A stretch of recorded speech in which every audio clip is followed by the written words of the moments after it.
The thing most people still do not understand about politics is that political systems do not usually die when somebody defeats them.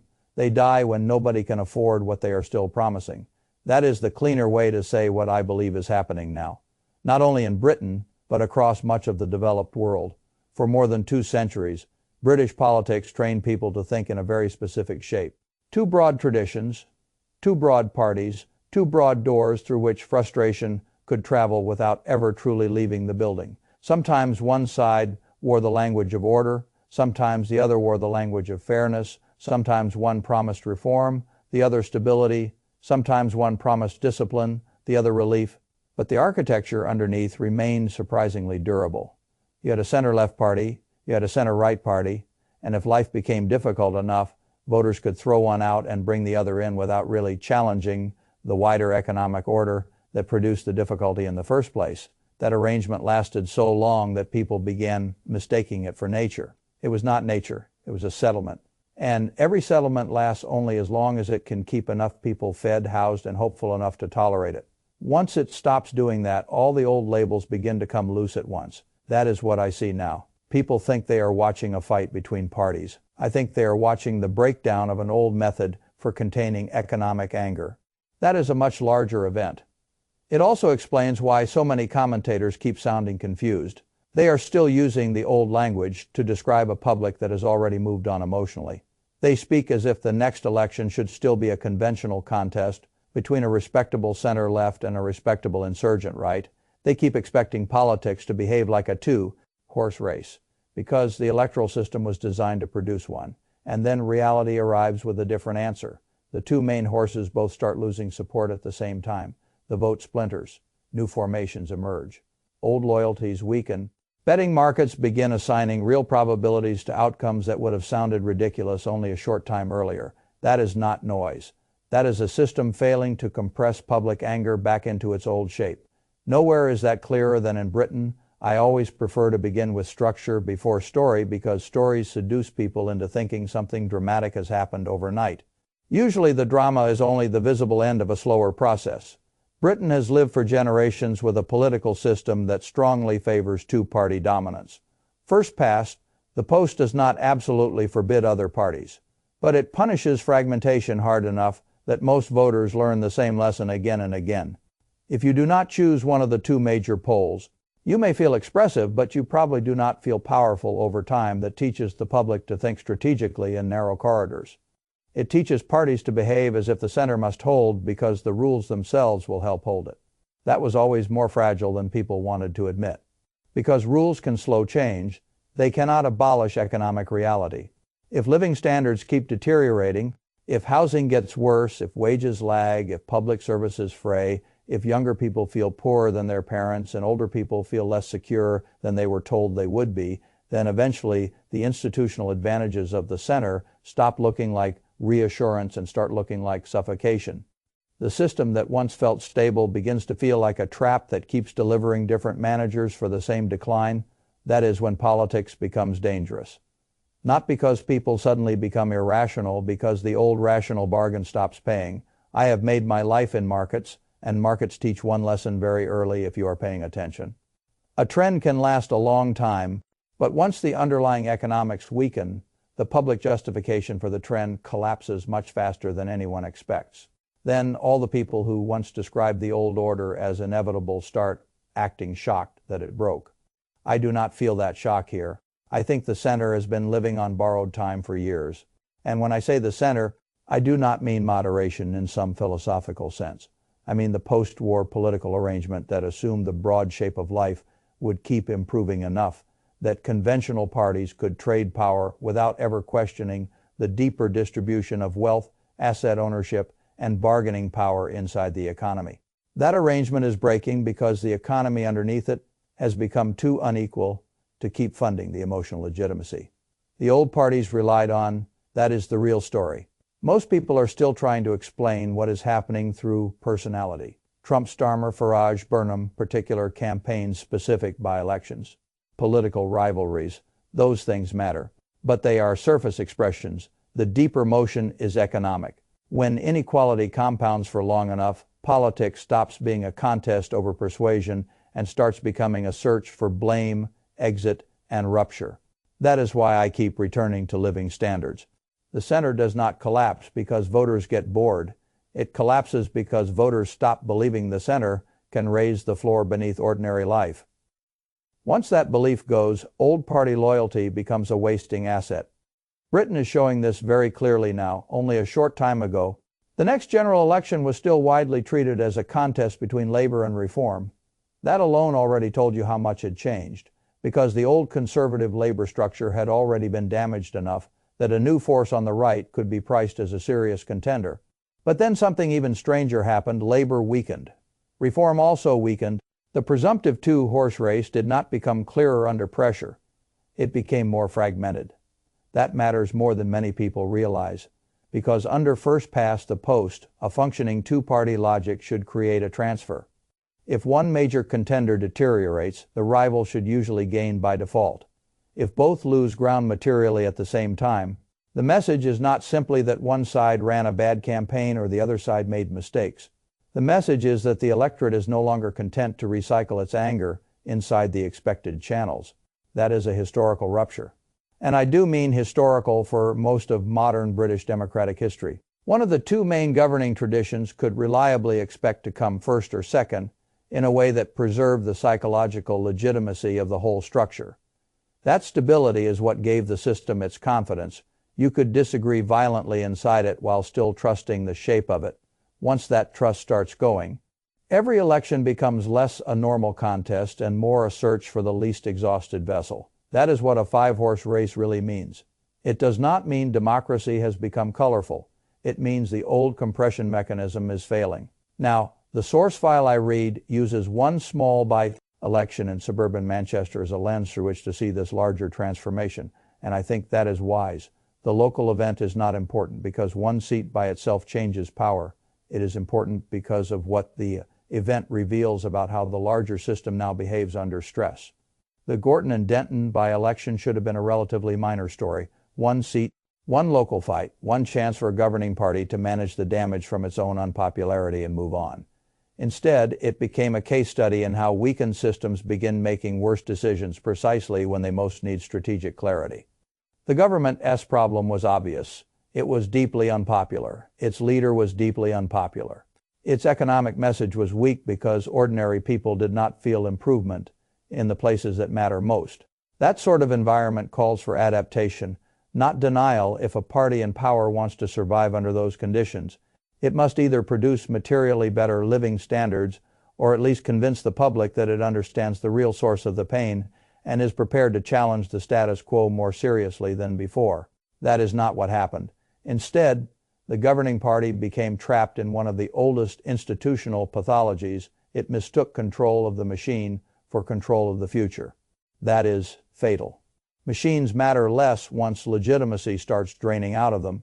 The Manchester episode made that visible because the obvious strategic move would have been to put forward the most popular, plausible rescuer available, allow the contest to become a chance for renewal, and preserve some future credibility. Instead, internal calculation and leadership insecurity appeared to block the stronger option. The party behaved like an organization trying to protect its present hierarchy rather than its long-term survival. I have seen companies do this. It never ends well. A weak incumbent management team often tries to prevent the emergence of the one internal rival who might actually save the institution, because saving the institution would first require humiliating the incumbent. Politicians are not different from executives in this respect. They often prefer immediate control over long-run adaptation. The result is that they keep the title and lose the market. That appears to be what happened here. The by-election then exposed something even more damaging.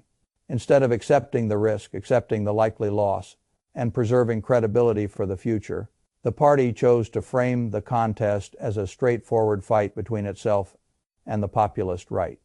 That may sound rational at first glance, because in many countries the last surviving strategy of the center has been to say, yes, we are disappointing, but the alternative is worse. Sometimes that still works, but it only works if the electorate believes the framing, and in this case it did not. The Greens were already well placed. Wealth, tax, and anti-inequality politics had started finding an audience. Social media energy had moved. A different economic language had begun attracting attention. Yet the governing party chose to describe the local election as though the older two-poll frame still applied. The result was not only defeat, it was disproof. That is more dangerous than defeat. A party can recover from defeat if it learns the right lesson. Disproof means the public has seen your message fail in real time. Once that happens, the next time you try to use the same message, you pay a credibility penalty even if the message would otherwise have had some truth to it. This is why I say the center is not simply unpopular. It is losing narrative authority. That is a much more serious condition. Narrative authority is the ability to describe reality in a way the public still accepts as broadly plausible. The center used to have a great deal of it. It could tell people what the economy was, what the trade-offs were, what counted as responsible, what counted as extreme, which policies were realistic, which ones were unserious, and the public might grumble. But enough people still believe the frame that authority is now decaying fast. When center-left and center-right parties fail for long enough to lift living standards, their language of moderation begins sounding less like maturity and more like managed decline. Their warnings about risk stop carrying the same force because ordinary people begin comparing the promised risk of change with the familiar certainty of deterioration. That is why political fragmentation is spreading across much of Europe. Britain is late to the party only because its electoral rules made delay easier. The same underlying fracture has already appeared elsewhere. Mainstream center, left and center-right blocs lose vote share, old governing duopolies, weaken new right formations, surge green or anti-inequality forces, gain ground regional or issue-specific parties become more relevant. The whole system stops looking like a controlled alternation of power and starts looking like a market where the incumbents no longer have pricing power over hope. That is the best way I know to describe it. The center has lost pricing power over hope. Once that happens, voters become much more willing to experiment, to punish, to fragment, and to listen to voices that were previously treated as marginal, that can produce good outcomes or bad ones. I have no sentimental attachment to chaos. A fragmented system can create opportunity. It can also create stupidity. The right can rise through grievance. The left can fragment through vanity. New parties can misread momentum as competence. Voters can punish the old order without knowing what viable replacement they actually want. But all of those risks sit inside a more important truth. None of them would be rising so sharply if the economic status quo were still producing enough security to keep the old parties legitimate. That is the point. The center is not collapsing because people got too emotional on social media. Social media accelerated the communication of anger. Yes, it shifted influence away from legacy gatekeepers. Yes, it allowed outsider narratives to spread without asking television or newspapers for permission. Yes, but those new channels only became so potent because they started carrying a message many people already felt in their own life: rising inequality, falling living standards, wealth concentrating upward while ordinary families lost bargaining power, asset ownership, and confidence that the next generation would be better off. That is the energy source. The platforms are only the wiring. I think many center-left politicians still fail to understand that distinction. They look at the rise of anti-establishment politics and imagine the problem is messaging technique rather than economic substrate. So they respond by trying to improve presentation, tighten comms discipline, and attack the new players as reckless or unserious. They do everything except confront the one question that actually determines whether they survive. Why are ordinary people getting poorer relative to the wealth around them? And what are you willing to do about it that is materially different from the path that created the problem? That is the question.